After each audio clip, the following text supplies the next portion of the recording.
episode van Radio Scriptura, 'n potgooi van Scriptura. 2 Timoteus 3 vers 16 en 17 sê die hele skrif is deur God geasem.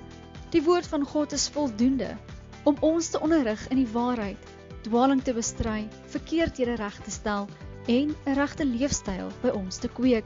Scriptura is daarop gemik om dit vir jou te wys. Jou gasheer vir hierdie episode is Jonker Venter. Goeiedag aan al ons luisteraars en baie welkom. Ook aan Gerry wat saam met my vandag opneem. Ons gaan vandag begin of verder met 'n pastorale reeks waarmee ons al lankal terug begin het.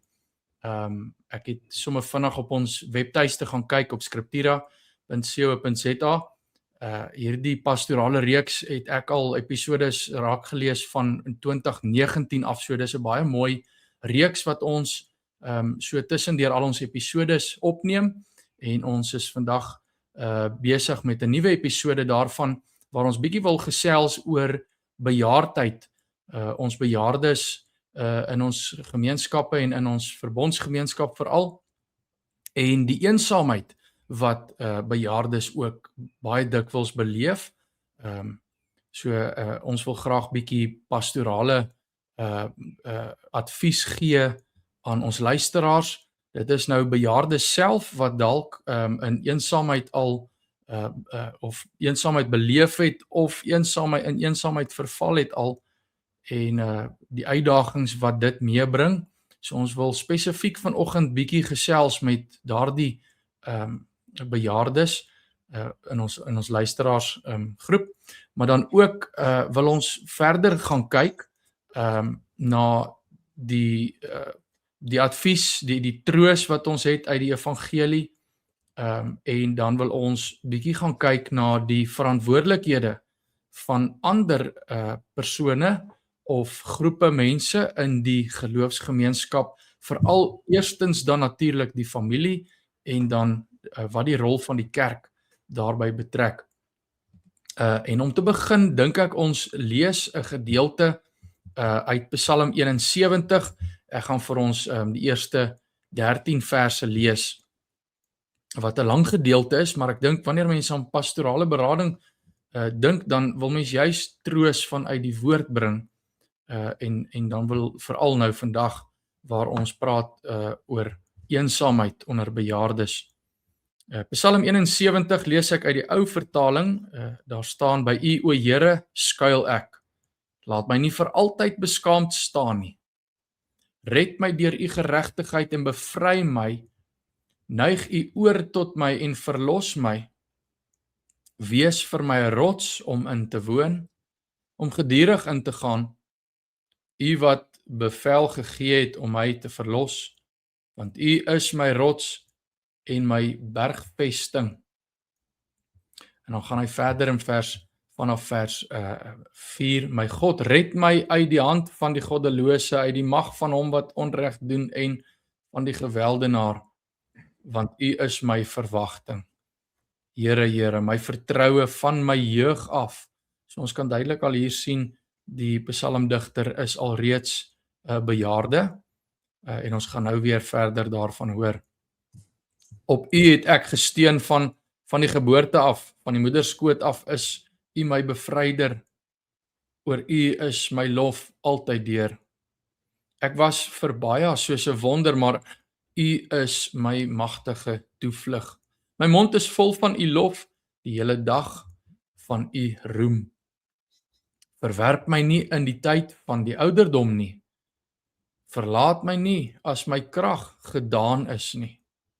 Want my vyande praat van my, en die wat op my lewe loer, hou saam raad en sê, God het hom verlaat, agtervolg en gryp hom, want daar is geen redder nie. O God, wees nie ver van my af nie. My God, maak tog gou om my te help. Vers 13, laat hulle wat my as vyand behandel beskaamd staan verteer word. Laat hulle wat my ongeluk soek, hulle self toedraai in smaad en skande. En dan, ek dink ons kan lees tot by vers 14, maar ek sal altyd deur hoop en al U lof vermeerder. So Gerry, ek weet nie of jy inleidende opmerkings het dalk van die Psalm, wat praat van die gebed van 'n bejaarde gelowige wat sy toevlug by die Here vind, wat op hom vertrou, ook wanneer hy oud is of hy of sy oud is en vra, Here beskerm my, wees met my, wees my beskerming. Ja, ek dink dis een van die groot voorregte en daarin lê ons troos dan ook om al 'n ouer gelowige te wees, want jy kan terugkyk op jou lewe en jy kan sien deur hoeveel tye het die Here jou nie gedra nie. Hoeveel dinge was daar nie in jou lewe wat jy gedink het, maar daar's nie 'n manier hoe ek hier gaan uitkom nie, en dat die Here aanhou sorg. So dit gee vir ons, as ons ouer word, 'n geweldige anker om te weet, maar ek is die Here se en my hele lewe wys dit vir my. En dit is 'n belangrike anker om te hê, want saam met die ouer word die eensaamheid raak erg. Baie keer as ons ouer is, dan begin ons te wonder, maar het ek nog 'n bydrae te lewer? Is ek nie net in mense se pad nie, is ek nie net vir hulle 'n las nie? En om dan te kan vashou aan hierdie troos wat die Here gee, maar hy is altyd ons God. En dit is 'n baie seer en moeilike paadjie om te stap as jy ouer word. Selfs al het jy 'n klomp mense om jou, kan jy op 'n punt kom wat jy voel, maar ek is alleen. Die meeste mense my ouderdom het al heen gegaan, ek is hier op my eie. Ek onthou my ouma het in haar laaste ruk gewonder en gestoei met die vraag, maar het die Here my nie nou hier vergeet nie? Ja. So hierdie eensaamheid is swaar om te dra, en ons kan dit nie sonder die beloftes van die woord doen nie. Ja, veral as jou huweliksmaat, jy weet, al heen gegaan het en jy wag hier en jy weet nie meer wat jou doel is op aarde nie. Ja. Dink ek dit kan nogal baie eensaam word en mens in groot beproewinge sit en selfs 'n depressie en siekte vermeerder vir jou as gevolg van die eensaamheid. Nou wil ek net bynoem, hierdie episode gaan wel oor bejaardes en eensaamheid, maar daar is baie ander mense in die samelewing en kerk wat ook eensaamheid beleef. Hierdie episode fokus nou nie so seer op hulle nie, maar mens moet dit ook net in gedagte hou. Luisteraars kan baie assosieer met hierdie gevoel van eensaamheid in ons samelewing, in ons gejaagde lewe en in 'n lewe van tegnologie waar almal besig is met hulle eie programme. En dan dink ek byvoorbeeld aan ongetroudes wat ook die begeertes het om te trou en om 'n maat te hê, maar eintlik maar in eensaamheid lewe. So nee, dit raak nie net die bejaardes nie. Maar ek dink 'n bejaarde maak dit soveel meer moeilik. Jy weet, as jy jonk is, kan jy nog beweeg.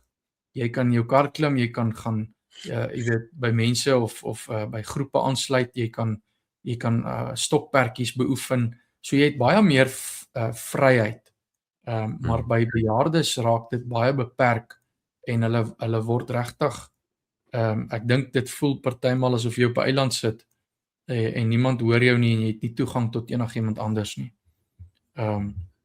Goed, so met dit in gedagte wil ek graag die eerste punt dan aanraak, die werklikheid van eensaamheid. Ons het dit nou in die inleiding so klein bietjie aangeraak, maar dat ons net bietjie op die werklikheid fokus daarvan. Ek wil nou nie dat mense statistieke noodwendig kry nie, maar dalk net die realiteit daarvan so bietjie dieper ingaan voordat ons dan nou uitkom by die antwoord en die troos wat die skrif vir ons gee. En natuurlik bietjie stil staan by wat is die ervaring van 'n bejaarde baie keer. Weet nie of jy dalk insigte het vanuit die bediening wat jy al beleef het nie. Ja, daardie wat jy genoem het van op 'n eiland sit, jou wêreldjie raak baie klein. Ja. En een van die moeilikste dinge van ouer word is dan jy raak al hoe meer afhanklik van ander mense. Jy weet dit is ons kom in die wêreld in as hulpelose babietjies. Baie keer as ons ouer en swak word, dan is ons weer heeltemal afhanklik van ander. En dis vir ons baie moeilik. Dit kan miskien vir ons iets eenvoudig klink, maar iets soos jy kan nie meer bestuur nie, soos jy nou genoem het. Jou wêreldjie krimp en dan begin jy te stoei met die gedagtes, maar beteken ek nog iets vir ander? Dan word hierdie probleem nog vererger wanneer jou kinders verse dalk of glad nie betrokke is meer nie. Ja. Prof Paul de Bruin het in sy verklaring van die katekismes oor die 5de gebod, eer jou vader en jou moeder, hy het dit mooi geskryf en gesê, maar soos ons ouers, en dan natuurlik ons ook ouer raak hierdie gebod al hoe moeiliker, want daar kom bietjie 'n ander balans in die verhouding en ander verantwoordelikhede. En om een of ander rede dink mense dat hierdie gebod 'n tydsbeperking op het. Die oomblik wat ek uit die huis uit is, geld dit nie meer en dis glad nie so nie. Nee, jy is heeltemal korrek om daai laaste stelling te maak. Hy geld in alle tye van jou lewe. Ek dink die toepassing daarvan verskil net so bietjie. Want wanneer jy in die huis is, kom ons sê wanneer jy klein is, wanneer jy dan nou hoërskool toe gaan, dan verander hy pas hy so bietjie aan, want jy word al hoe meer onafhanklik en selfstandig.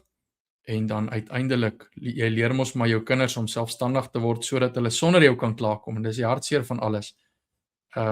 Maar dit is die realiteit van die wêreld, en daarbey wil ek byvoeg dan nou, jy weet, dit voel vir my as 'n ou kyk na die lewensspan van 'n mens, van geboorte na sterwe, jy weet, as dit in die Here se wil is, dat jy deur sy genade jou ou dag mag sien, dan is dit nogal 'n baie moeilike werklikheid om te verwerk baie keer. Want jy begin swak en klein en afhanklik van jou ouers, en jy daardie, as jy gelukkig is, het jy daardie liefde, wel as jy gelukkig is in vandag se tyd, dan jy daardie liefde en koestering van jou ouers, en hulle begelei jou en maak jou groot, sodat jy uiteindelik selfstandig kan wees as volwassene, en 'n verskil kan maak in die samelewing. So jy moet voortdurend jy eintlik bou aan jou lewe om jou lewe, jy weet, selfstandig te kan hê. Nou kry jy kinders, en jy moet hulle dan nou weer groot maak en vir hulle sorg, en op die ou einde, so jy moet eintlik alles self kan doen, en dan op die ou einde word jy ouer en dan moet jy begin afskaal, en ek dink daar op die ou einde, soos jy sê, dan word mens weer so afhanklik van almal, maar dan wil jy nie meer afhanklik wees. Jy kyk, 'n kind wil afhanklik wees,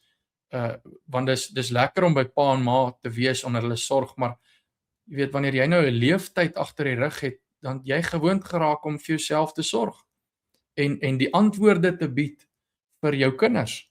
Jy weet, en nou moet jy eintlik half dink ek voel jy bakkant gaan staan by jou kinders of by ander mense. En ek dink dis 'n verskriklike vernederende proses vir 'n mens, of om by daardie punt te kom om te sê dit is nou tyd. Dit is nou tyd om af te skaal. Ek het onlangs weer so 'n geval gesien waar 'n bejaarde hy moet nou sy huis verkoop. Hy moet nou besef dis tyd. Hy moet nou afskaal, hy moet nou na 'n kleiner kamertjie toe gaan. Ek dink dis 'n geweldige moeilike punt vir 'n bejaarde mens om deur te gaan. Goed, Gerry, ek weet nie of jy nog iets daarby wil voeg nie.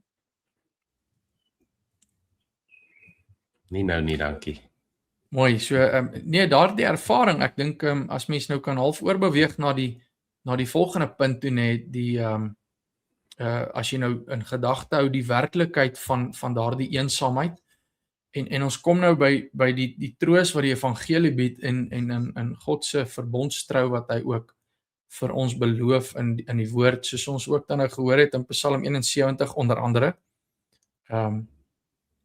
Natuurlik baie ander teksgedeeltes. God is 'n God van geslag tot geslag, is hy getrou. Dan wil dink ek eerstens sê, jy weet, hoe moet 'n mens, as mens nou na praktiese raad kan kyk, jy weet, ons wat nou nog jonk is, soos ons voor die tyd gesê het, ek is nog 'n spring chicken.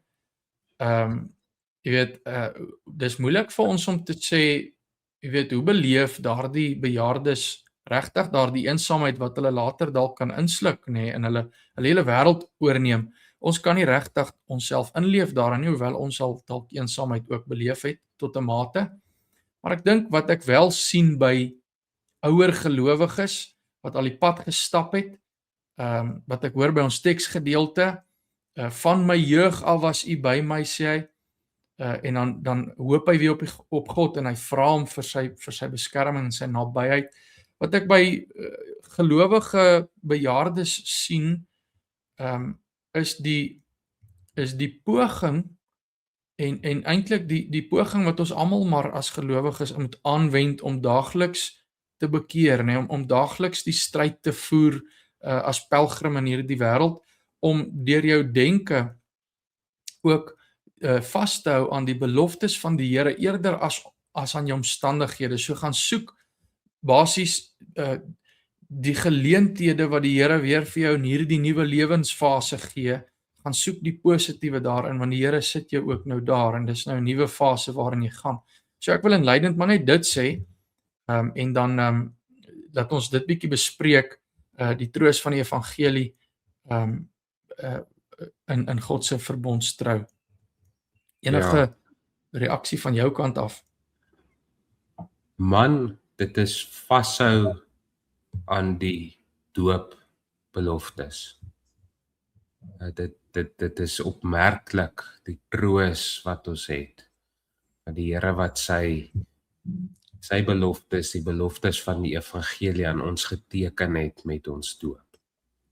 En presies wat dit vir my inhou, dat ek deel is van met God se verbond, deel saam met die res van die verbondsgemeenskap. En dit is vir ons geweldige troos.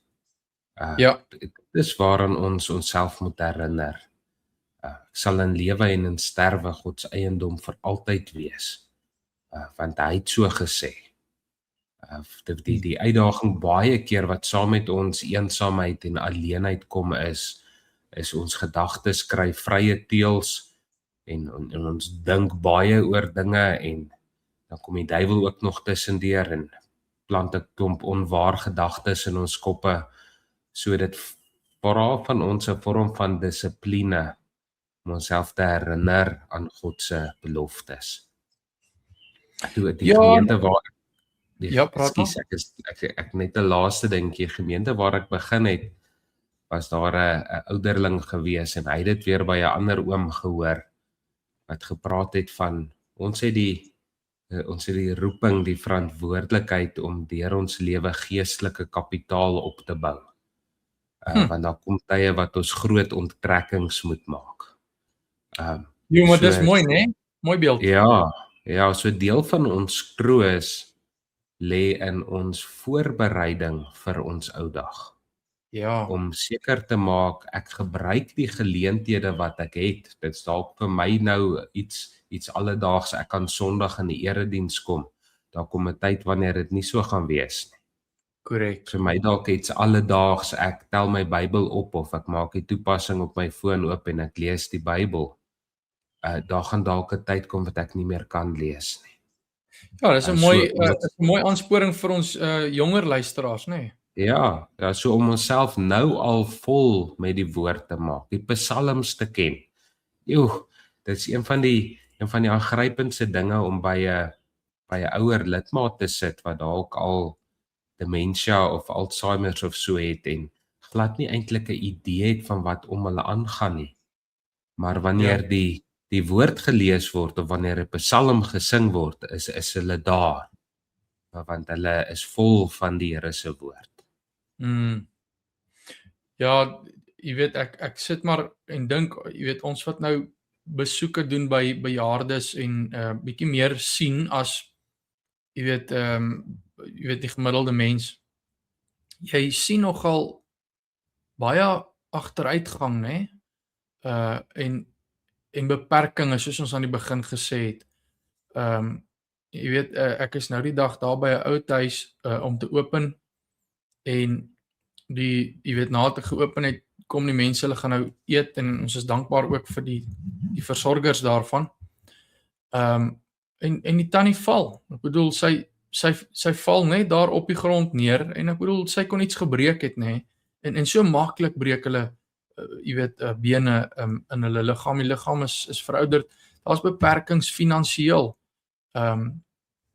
Ek hoor nou weer van 'n ander ouer lidmaat wat nie in 'n versorgingseenheid kan bly nie.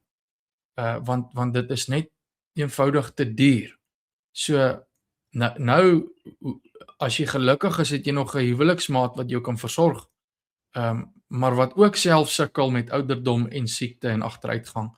Jy weet, ek dink aan ander gevalle, jy weet, as jy hier by hopelik as jy by 60 kom, dan begin, eers as jy by 60 kom, dan begin jou oë dalk agteruit gaan en jou gehoor, jy weet nou, wat as jy nie meer kan lees nie? Hoe beperk is jy dan? Jy weet, vir ons jonger mense is dit maklik, soos jy gesê het, jy maak YouVision oop, jy lees die Bybel gou.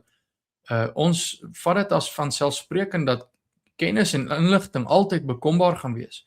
Daar gaan 'n tyd kom wat dit nie so is nie en dan moet jy staat maak op die geheue wat die Here vir jou ook gegee het en dit neem ook af met die ouderdom. So jy's heeltemal mooi reg met daai vergelyking, né? Dis amper soos pensioen. Weet jy kan nie op 60 eers begin spaar vir 'n pensioen nie. Jy sal nou al moet jou pensioen agter mekaar kry en ek dink dieselfde met jou geloofslewe. Ja, ek dink die een verskil is wel, daar's groot onsekerheid rondom ons pensioen, maar daar's nie onsekerheid rondom die Here se woord nie. Daai gaan altyd waarde hê. Dis die waarheid, ja. So nee, dis pragtig. Ek sal daai gelykenis onthou. Goed, Gerry, ek weet nie of jy nog iets wil sê nie. Ek wil wel net iets beklemtoon terwyl ons op hierdie punt stil staan, die troos van die evangelie en God se verbondstrou. Jy weet, jy sien in die psalmdigter sê hy, want U is my verwagting, Here, Here, my vertroue van my jeug af. Nou as jy mooi dink in terme van verbond, die Here is van geslag tot geslag getrou, sy beloftes is altyd waar, dan en jy dink aan gebed. Wat is die hoofelemente in gebed? Dit is smekinge en danksegginge. So waarvoor sal jy die Here dank? Jy dank hom natuurlik vir alles wat hy vir jou in die verlede en in die hede gee, en jy smeek hom vir alles wat jy in die hede en in die toekoms mag nodig hê. So daar is daar die aspek van verlede, hede en toekoms in ons geloofslewe, en wanneer jy terugkyk, soos jy het al genoem het, wanneer jy terugkyk, dan sien jy die Here was getrou. Ek weet nie hoe ek daar uitgekom of daardeur gekom nie. Die Here was getrou toe, hy sal nou ook getrou wees. En dan kom dit maar neer ook op geloofsvertroue in die Here se beloftes, waaraan ons kan vashou. So ek weet nie of jy nog bietjie op hierdie punt wil stil staan, voordat ons dan nou bietjie na die verantwoordelikhede van ander partye gaan. Ja, ek wil net 2 voorbeelde vir ons noem uit Lukas 2 uit Simeon en Anna by die tempel. Dit is aangrypend. Hoe Simeon by die Here die openbaring gekry dat hy nie die dood sou sien voordat hy die gesalfde van die Here gesien het. En dan kom Josef en Maria met ons klein Here Jesus daar aan en dan hou hy hom in sy arms en sê, maar nou Here kan u dienskneg in vrede sterf. En Anna ook, die voorbeeld wat ons van haar het, wat dag na dag nie van die tempel af weggebly het nie, en die Here gedien het deur te vas en te bid. Heeltemal haar vertroue in die Here geplaas het. En op die ou einde by hom daardie troos gekry het. En ek dink dit sal vir ons 'n mooi oorgang dan ook wees, as jy nou nie iets anders te sê het nie. Die verantwoordelikheid van die res van God se huisgesin. Ja, net so voordat ons oorgaan na daai verantwoordelikheid, ek dink jy is heeltemal reg dat ons oor moet gaan, maar ek wil net vra, jy weet, het ons enige praktiese advies vir die bejaarde self wat in sy eensaamheid sit, nê, voordat ons nou oorgaan na ander mense se verantwoordelikhede toe. Ek het net nou so vinnig genoem, gaan soek geleenthede, want die Here het jou hier geplaas. Maar wil ons nog bietjie meer praktiese riglyne gee vir die bejaarde wat dalk in eensaamheid vassit oor en wat sy verantwoordelikheid is, voordat ons by die verantwoordelikhede van die res kom. Ja, ek dink om jou tyd uit te koop. Ons raak swak en ons is eensaam, maar ons het nog die vermoë om te bid.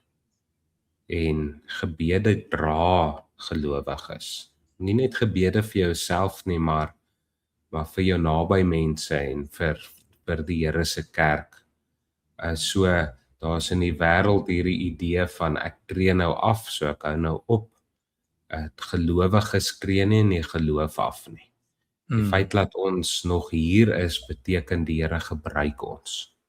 Baie keer op maniere wat ons self nie kan sien eers nie. Ja, daai koop die tyd uitkom uit, is dit Matteus, nê, Matteus 5 iewers dink ek. Koop die tyd uit want die dae is boos, nê. Maar natuurlik uit die hele evangelie en ek voor die tyd het ons vinnig verwys na Psalm 90 vers 12, leer ons om ons daar so te tel dat ons 'n wyse hart mag bekom. Ek wil met jou saamstem oor daardie laaste punt wat jy gemaak het. Ons tree nie af in die geloof nie, maar ons moet dus gaan soek, waar kan ons gawes, ons wysheid wat ons deur die jare bekom het, dink maar aan Spreuke 1, hoe kan ons daardie wysheid oordra aan ons kinders en ons kleinkinders? Natuurlik is daar altyd die verhouding van ek moenie indring by my kinders se lewe nie, maar en ek moet ook nie 'n oorlas van myself maak nie, maar dis baie keer die gevoel wat ou mense het, bejaardes, jy weet. Maar 'n mens jy moet soveel as wat jy kan, moet jy bydra lewer, soveel as wat jou krag te jou toelaat en die Here vir jou die geleenthede gee. So ek dink dit is en bid, nê. Deur gebed word jy ook al meer bewus van die nood rondom jou. Ek dink dit is baie belangrik. En vir die wat dalk bejaard is, maar nog mobiel is om tyd te maak. Ja, dis moeiliker vir die gejaagde gesinne in vandag se moderne tyd, maar mens het daardie kosbare tye met jou ouers, weet grootouers ook nodig. Kinders waardeer dit. Goed, Gerry, ek dink ons moet dalk oorgaan dan na die verantwoordelikheid van die familie en die rol van die kerk, want ons besef dit is ook 'n uiters groot leemte in baie gevalle wanneer dit by bejaardes kom, veral in die tyd waarin ons lewe in 'n individualistiese, sekularistiese wêreld, en nie alles van dit is verkeerd nie. Daar is mooi strukture en sisteme en versorgingseenhede in plek gestel, mediese hulp, daar is regtig baie mooi versorging deur die samelewing. Maar dit kan ook net soos wat jy jou kinders nie moet gaan aflaai by die katekisasie in die kerk toe gaan nie, moet jy ook nie jou ouers gaan aflaai by die ouerhuis en wegry nie. So ons wil bietjie daaroor daai verantwoordelikhede gesels. Enige insette by jou? Ja, ek dink hierdie punt is so relevant deesdae, veral met daar's baie mense wat weens baie redes sê ek is nou klaar met Suid-Afrika en ek gaan nou emigreer. En ongelukkig word daar nie altyd dan verder gedink, okay, maar wat van my ouers nie. So baie van ons bejaarde lidmate vereensaam ook, want hulle is, dat een oom eendag vir my vertel en sê hy's 'n plat oupa, want sy kleinkinders sien hom net op die rekenaarskerm. Ag sy. So hulle baie mense vereensaam want hulle hulle familie het hulle heeltemal agtergelos en ander vereensaam weer want hulle het nie meer familie nie.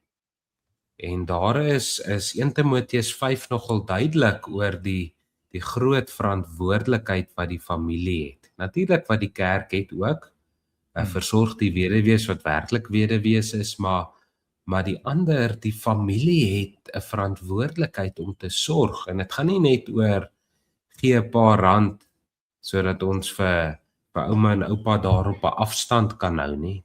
Dit gaan oor regte versorging. En ons kan nie daai onderbeklemtoon nie. Families het die verantwoordelikheid, kinders het die verantwoordelikheid. Daar's nie sprake oor of dit nou joune is of nie. Die Here is baie duidelik in sy woord, eer jou vader en jou moeder. En in hulle ou dag is dit so belangrik.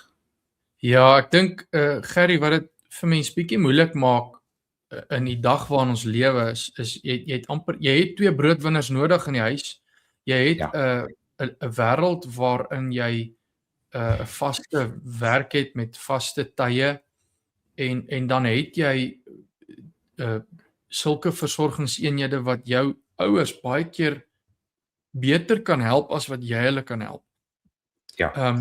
So dit is beproewend dink ek vir gesinne, want jy kan baie maklik net die geld stuur en hulle sorg baie goed, en ek dink dit is ook goed dat bejaardes tussen hulle eie mense ook is en nie vereensaam nie. So 'n versorgingseenheid is dalk of 'n ouer huis of waar ook al wat die opset is goed om by te wees, maar so maklik kan jy die verantwoordelikheid laat vaar omdat jy besig is. Mens moet werklik weekliks tyd maak om by hulle uit te kom. Dit is die punt wat ek gemaak het. Soms kan jy nie anders as 'n versorgingseenheid nie. Maar dit moenie 'n geval wees van dat ek my verantwoordelikheid afgelaai nie. Soos jy nou gepraat het van die kinders by die katekisasie afgelaai het nie. Ja. Ek sien nou die dag toe ek by 'n ou huis open toe sit daar 'n jong dame daar en ek kan toe sien dit is 'n kleinkind. En hulle het gewoonlik 'n ete nadat daar geopen word 1 keer 'n week, dan het hulle nou 'n ete saam. En die kleinkind het toe nou saam geëet. En toe dink ek nou nogal, kyk, as jy nou vir jou kind 'n trouvrou soek, dan moet jy so iemand gaan soek wat hulle verantwoordelikheid met hulle ouma en oupa nog nakom, nê, om te besef hoe belangrik dit is. Dit beteken nie omdat hulle oud is hulle uitgedien nie. Hulle is nog deel van die samelewing en kan vir jou baie waardevol betekenis hê. Ja, en nog deel van die Here se kerk ook. Dis waar. So ek dink ons moet geroep. 'n voorbeeld is Titus 2 byvoorbeeld, waar daar oor die ouer vroue gepraat word en die roeping wat hulle in die gemeente behoort te vervul. So ons moet in die Here se kerk nie beweeg na hou die mense apart van mekaar die hele tyd nie. Ons is saam 'n verbondsgemeenskap. Die jongeres het nodig om na die oueres se wysheid te luister. Oueres het natuurlik nodig om die ywer en die so van die jongeres ook te sien, maar ons het mekaar nodig. Ja, nee, is goed om belangegroepe te hê, maar dat ons nie van mekaar geskei word nie, is uiters belangrik. Dat ons een verbondsgemeenskap is en by mekaar, die Here gee vir ons mekaar eintlik as gawes. Jy weet, sodat mense saam kan groei in die geloof. Nee, dis uiters belangrik, en ek dink dit bring ons so 'n bietjie by ons punt oor die rol van die kerk. Ek dink ons het vir mekaar mooi voor die tyd gesê, daai gaan laai jou ouers af soos die katekisasieklas.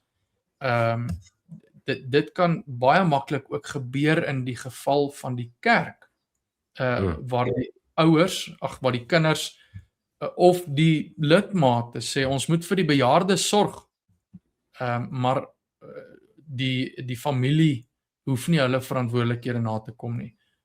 Sodat mense daai rolle so bietjie skeef trek per ongeluk dan nie. En baie keer ook uit dwang uit. Jy weet, ons sit met ou mense in ons gemeente wat hulle het nie meer familie nie. Of die familie wat hulle het weg, ons kry hulle in die hande nie. Jy weet, en dan kom die verantwoordelikheid op jou neer. Ek weet nie of jy daarbey wil bydra nie. Ja, en dis waarom dit so belangrik is dat dis 'n gemeente wat mekaar bedien. Dis nie net die predikant of net die ouderlinge se verantwoordelikhede. Natuurlik, hulle het 'n groot rol om te speel. Ja. Van die Engelse gereformeerde kerke praat van mense wat net nie meer kan eredienste toe kom of so nie, as shut-ins. En dis nogal 'n belangrike beskrywing, want dis mense wat net nie meer kan self nie. En dit is opmerklik hoeveel klem baie van hulle dan nog plaas tereg op die roeping teenoor sulke lidmate. Ons moet hulle besoek, ons moet hulle bedien. Deesdae maak tegnologie dit ook baie makliker om die woord wat verkondig word by hulle uit te bring. Ons moet sorg dat al is dit so iets eenvoudig soos jy neem die eredienste op, dat jy dit kan versprei. Ja. Ek weet van ouer mense wat teen 'n spoed deur 'n groot hoeveelheid kerke se preke kan gaan in die tyd wat hulle het en 'n groot dankbaarheid daarvoor het. So as kerke moet ons net mooi besin, en dan moet geld en gemak nie die bepalende faktor wees. Soos enigiets wat ons in die kerk doen, maar hoe bedien ons die Here se mense? Ja. Ja, ek dink ek wil daar byvoeg. Jy weet, dit is maklik om te vergeet van mense wat vereensaam, want jy sien hulle net nie in die erediens nie. En wat tegnologie, die nadeel van tegnologie weer is, daardie persoon skakel in op YouTube dalk. Vir van hulle is daar toegang tot YouTube, ander nou wel weer nie, maar vir die wat daar toegang is, ek dink dis ook iets waarna kinders kan kyk om hulle ouers mee te help, om vir hulle daardie toegang te verkry. Maar die nadeel is, die gemeente weet nie wie daardie persone is nie. Hulle vergeet van hulle. Ons het 'n paar bejaardes wat my gereeld 'n boodskap stuur en sê baie dankie vir die diens vandag. Ons het geluister en 'n paar insette gee. So ek weet van hulle, maar die res van die gemeente weet nie van hulle nie. En ek dink ons as gemeente het daardie verantwoordelikheid om uit te reik na sulke mense toe en regtig te dink aan maniere om dit te doen. Jy het iets genoem en gesê ons moet nie dat geld en gemak ons weerhou nie. En ek dink dis iets wat ons moet in gedagte hou as kerke. Dit is nie maklik nie. Dis nie maklik dat jy reeds 'n vol program het om nou nog 'n draai te gaan maak by 'n bejaarde of twee nie. Dit is 'n opoffering, maar dis nie 'n slegte opoffering nie. Die punt is net dis 'n opoffering en mens moet dit verreken en deel maak van jou dag of van jou plan. Anders gaan dit nie gebeur nie. Goed, so Gerrie, ek weet nie of jy enige laaste woorde het nie voor ons afsluit? Nee. Goed, ek dink dit was 'n baie bondige gesprek en ek hoop daar's baie meer om te sê en ons vra vir ons luisteraars gereeld dat julle asseblief met ons saamgesels oor hierdie episode. Ons verwelkom gesprekke wat saamgesels en saam dink oor hierdie saak. Natuurlik staan Skriptura nie los van die plaaslike gemeente nie. Ons wil nie die plaaslike gemeente vervang nie. Ons moedig almal aan om by hulle plaaslike gemeente die insette te gaan gee, maar ons bied ook hierdie platform waar ons bietjie kan saamgesels en ook so gedagtes uitruil oor hoe kan ons dan vir bejaardes ook versorg of uitdagings wat ons het daarin om dit te oorkom. So baie dankie dat julle saamgesels het. Ons sien uit ook na die volgende episode in hierdie pastorale reeks. Baie dankie en lekker dag.